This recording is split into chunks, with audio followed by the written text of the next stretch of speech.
2007, cancer patients at a London hospital were injected with a bacterium pulled from ordinary soil. They did not live longer, but something unexpected happened. Their mood improved so dramatically that researchers at the University of Bristol dissected the brains of mice to find out why. What they found changes how we should think about every tree, every patch of bark, every handful of dirt within arm's reach. Your body was built to touch the natural world, and the cost of not doing it is measurable. Here is what most people believe about trees. They provide shade, they produce oxygen, they look nice. End of list. That is the kindergarten version of what a tree actually is. A tree is a chemical factory. Its bark hosts colonies of bacteria that your immune system has co-evolved with for hundreds of thousands of years. Its leaves release volatile organic compounds called terpenes, airborne molecules that enter your lungs with every breath and trigger measurable changes in your blood chemistry within minutes. Its root system connects to a vast underground fungal network that generates the very soil microbes your serotonin production depends on. And its surface, rough, damp, alive, is electrically conductive. None of this is mysticism. Every one of those claims is backed by peer-reviewed research from institutions including Nippon Medical School in Tokyo, the University of Bristol, the University of Colorado Boulder, and Columbia University in New York. Yet the average American adult touches a tree approximately 0 times per week. We live in sealed buildings. We walk on rubber soles. We wash our hands with antimicrobial soap. We have systematically severed every channel through which the natural world once communicated with our biology. The Japanese have a word for reversing this, shinrin-yoku. It translates loosely as forest bathing. Since 1982, the Japanese government has funded research into its physiological effects. The results are not vague. They are specific, dose-dependent, and reproducible. But what the research reveals about touching a tree, actual physical skin-to-bark contact, goes far deeper than relaxation. It involves your immune cells, your stress hormones, your brain chemistry, and a mechanism most Western doctors have never been taught. Start with what happens inside your lungs the moment you stand near a tree. Trees release a category of chemicals called phytoncides. These are volatile organic compounds, essential oils really, that trees produce to defend themselves against insects, fungi, and bacterial infection. The primary ones are alpha-pinene, beta-pinene, and dilimonene. When you stand beneath a pine, a cedar, or an oak, you are inhaling these molecules with every breath. They smell like forest, but they do far more than provide a scent. Dr. Qing Li, immunologist at Nippon Medical School in Tokyo, has been studying the effect of phytoncides on the human immune system since 2005. His research, published in a series of landmark papers between 2007 and 2010, focused on one specific type of immune cell, the natural killer cell. NK cells are your body's frontline defense against cancer and viral infection. They patrol your bloodstream and destroy abnormal cells by releasing proteins called perforin, granulysin, and granzymes. Think of NK cells as assassins. They identify damaged or mutated cells and execute them.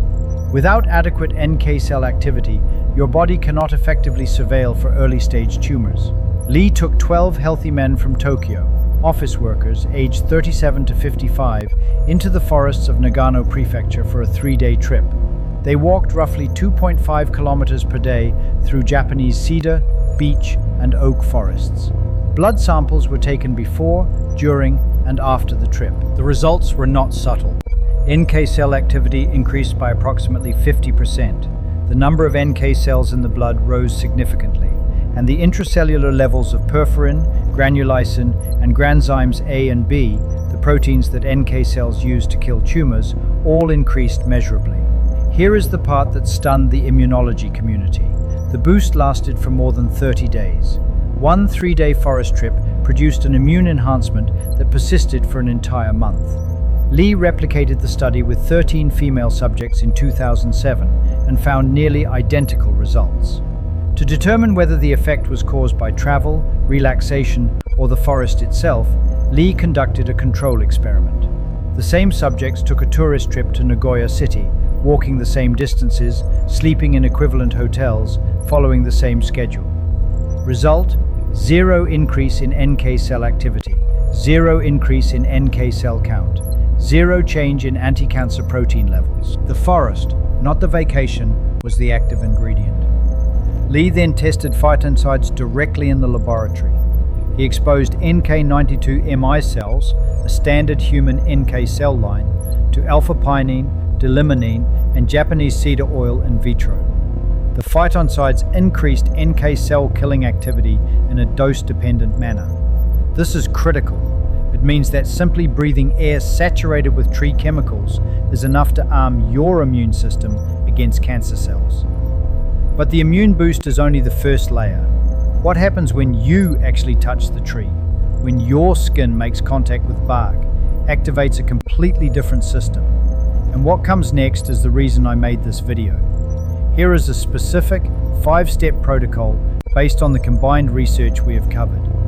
Every step includes what to do, when to do it, how long, and why it works at the mechanistic level. Step 1. Find a living tree within walking distance of your home. Hardwoods and conifers both work. Oaks, pines, cedars, maples, any species with rough, living bark. Avoid trees that have been treated with pesticides or herbicides. Parks, backyards, wooded trails, and even street trees in residential neighborhoods all qualify. You need one tree. That is your daily station. Step 2. Place your bare palm flat against the bark for at least 60 seconds every morning.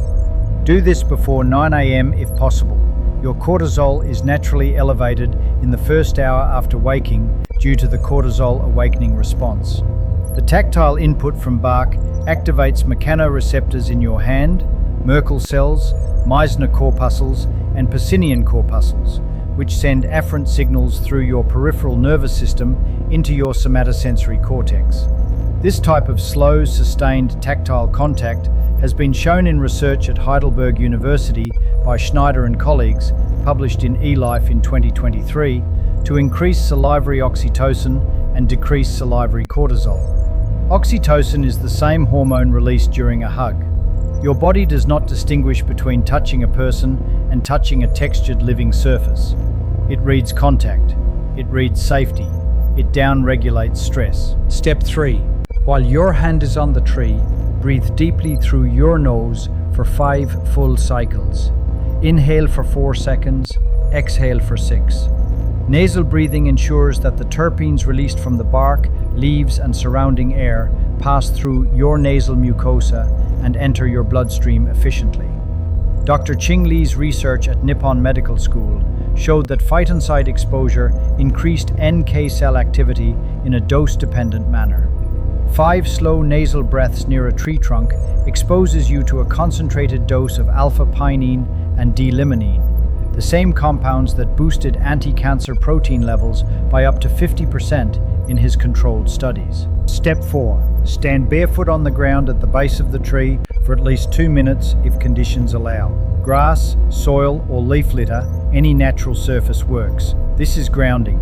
Oshman and colleagues published a review in the Journal of Inflammation Research in 2015 showing that direct skin contact with the Earth's surface allows mobile electrons to transfer into your body through your skin. These electrons function as natural antioxidants, neutralizing reactive oxygen species at sites of inflammation. In medical infrared imaging, inflammation reduction was visible within 30 minutes of grounding. 2 minutes of barefoot contact while touching the tree combines the cortisol-lowering effect of tactile contact with the anti-inflammatory effect of electron transfer. Step 5. Do this daily, not weekly, not when you remember, every day. Li's research showed that the NK cell boost from a forest trip lasted 30 days, but that was after 3 full days of immersion. A single 60-second contact with a tree will not produce the same magnitude of immune response. The research is still evolving on the minimum effective dose for brief daily contact. But the cortisol reduction from tactile input, the terpene inhalation from proximity to bark, and the grounding electrons from soil contact are all immediate. They do not require accumulation. They work each time you do it. If even one of these steps was new to you, hit like. It tells the algorithm to show this to more people who need it. Dr. Qing Li at Nippon Medical School has been recommending daily tree contact to patients and the general public since publishing his comprehensive book on forest medicine in 2018.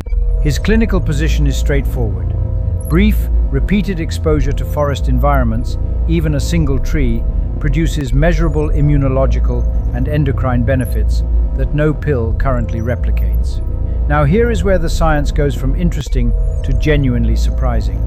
What happens to your brain, not your immune system, your brain, when your skin touches natural surfaces? In 2007, Christopher Lowry, then a research fellow at the University of Bristol, published a study in the journal Neuroscience that changed how we understand the relationship between soil bacteria and human mood. He injected mice with Mycobacterium vaccae, a harmless bacterium naturally found in soil, on tree bark, in decomposing leaves, and on the surfaces of rocks. These bacteria are everywhere in undisturbed natural environments. They are on the tree you could walk to right now. What Lowry found was that M. vaccae activated a specific group of neurons in the dorsal raphe nucleus of the mouse brain. These neurons produce serotonin, the neurotransmitter most closely linked to mood regulation, emotional stability, and cognitive function. The mice behaved as if they had been given an antidepressant, not drugged, not sedated, calmer, more resilient, less reactive to stress. Some scientists initially disputed the findings. Lowry himself has acknowledged that when the paper came out on April 1st, some colleagues assumed it was a joke. It was not. Since then, Lowry has moved to the University of Colorado Boulder and published over a dozen follow-up studies. In 2018, his team demonstrated that M. vaccae injections prior to a stressful event prevented a PTSD-like syndrome in mice, reducing colitis, fear behavior, and stress inflammatory markers. A 2019 study from his laboratory, published in the Proceedings of the National Academy of Sciences, identified a specific anti-inflammatory lipid inside M. vaccae, called 10Z-hexadecanoic acid, that appears to suppress inflammation in immune cells by binding to a receptor called PPAR-alpha. If you are following this closely and you want the part about what this means for your own daily routine and long-term brain health, subscribe now. That section builds on everything we have covered and ties these mechanisms into a single protocol you can use tomorrow morning. Here is the empathy moment. If you have been feeling low, foggy, or anxious for months, and your doctor cannot find a clear cause, consider this. Your serotonin system may be understimulated, not because of a chemical deficiency, but because of a microbial one. Your brain evolved to receive regular input from soil-dwelling organisms like M. vaccae. When you touch a tree, when your hands press against living bark, when your fingers contact damp soil, you are reintroducing your skin to the bacterial partners your immune and nervous systems expect. This is not alternative medicine. This is evolutionary immunology, and it connects directly to a third mechanism that almost no one outside of biophysics discusses, a mechanism involving electrons. Block 3. What almost nobody talks about is what happens electrically when your bare skin contacts a living tree. The Earth's surface carries a mild negative electrical charge. This is well established in atmospheric physics. The ground beneath your feet is a reservoir of free electrons, mobile, negatively charged particles that are continuously replenished by lightning strikes, solar radiation, and the constant cycling of the global atmospheric electrical circuit. Approximately 1,800 thunderstorms are happening on Earth at any given moment, each pumping electrons into the ground. A living tree is conductively connected to this electron reservoir through its root system. The sap inside the tree, rich in dissolved minerals and electrolytes, acts as a conductive pathway. When you place your bare hand on the bark of a living tree, you are placing your skin in contact with a structure that is electrically grounded. James Oshman, a biophysicist and cell biologist, published a comprehensive review in the Journal of Inflammation Research in 2015, examining what happens when free electrons from the Earth enter the human body through direct skin contact. His hypothesis, supported by pilot studies and medical infrared imaging, is that these electrons act as natural antioxidants. They neutralize reactive oxygen species, the same molecules that drive chronic inflammation. In one pilot study, using delayed onset muscle soreness as a controlled injury model, grounded subjects showed lower white blood cell counts, lower creatine kinase levels, and significantly less pain compared to ungrounded subjects. Medical infrared imaging showed visible reductions in inflammation within 30 minutes of grounding. Think about that for a moment. 30 minutes. Skin touching a natural conductor. Inflammation visibly reduced. No drug, no supplement. Electrons. Now, some important caveats. The grounding research field is still young. Sample sizes in most studies have been small, often 8 to 12 subjects. Depending on who you ask, the electron transfer hypothesis is either the most important overlooked mechanism in inflammation research or a promising but unproven theory that needs larger trials. The research is still evolving on this, and not every immunologist accepts the mechanism as established fact. But here is what is not disputed. Chronic inflammation is the underlying driver of heart disease, type 2 diabetes, Alzheimer's disease, arthritis, and many cancers. 75% of US healthcare spending, over $2.3 trillion annually, goes toward treating chronic diseases linked to inflammation. And the modern human body is almost never in direct conductive contact with the ground. We wear rubber-soled shoes, we sleep on insulated beds, we walk on asphalt and tile. For the entirety of human evolution, millions of years, your ancestors slept on the ground. They walked barefoot. They touched trees, rocks, soil, and water with bare hands daily. The electrical connection between your body and the earth was constant and unbroken. That connection was severed in the 1950s when rubber and synthetic soles replaced leather in mainstream footwear.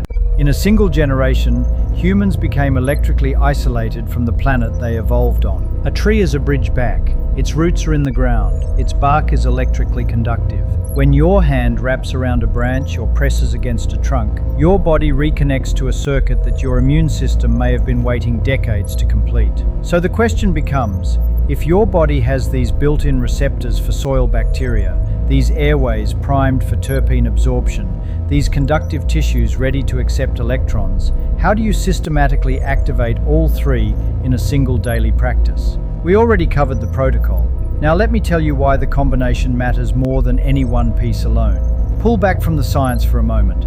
Look at what we have covered. Phytoncides from tree bark and leaves increase your natural killer cell activity by up to 50% and keep it elevated for 30 days. Mycobacterium vaccae, a bacterium living on tree bark and soil, activates serotonin-producing neurons in your brain in a pattern identical to antidepressant medication. Electrons from the earth, conducted through a living tree's root system into your hand, may neutralize the reactive oxygen species that drive chronic inflammation. And simple tactile contact with a rough, natural surface lowers cortisol and raises oxytocin within minutes. 4 mechanisms. 4 systems in your body: immune, neurological, electrical, endocrine, all responding to a single act: touching a tree. We have spent a century building walls between ourselves and the living world. Concrete floors, sealed windows, antibacterial everything. And in that same century, rates of depression, autoimmune disease, chronic inflammation, and cancer have climbed steadily. Historians still argue whether this correlation reflects causation or coincidence, but the biology does not care about that debate. Your NK cells respond to terpenes whether you believe in them or not. Your serotonin neurons fire when M. vaccae reaches them, whether you have read the study or not. The electrons flow whether you understand the physics or not. I want to hear from you. Drop a comment below. When was the last time you put your bare hand on a tree? Not leaned against one, not walked past one, touched one, held it, felt the bark press into your skin. I would bet most of you cannot remember the last time. And now you know what that absence means. Your body was not built for sterile rooms. It was built for bark and soil and rain. That is the sentence I want you to carry. Share this with someone who has been struggling with their mood, their sleep, their health, their sense that something is off but they cannot name it. This might be the missing piece. And if you have not subscribed yet, do it now.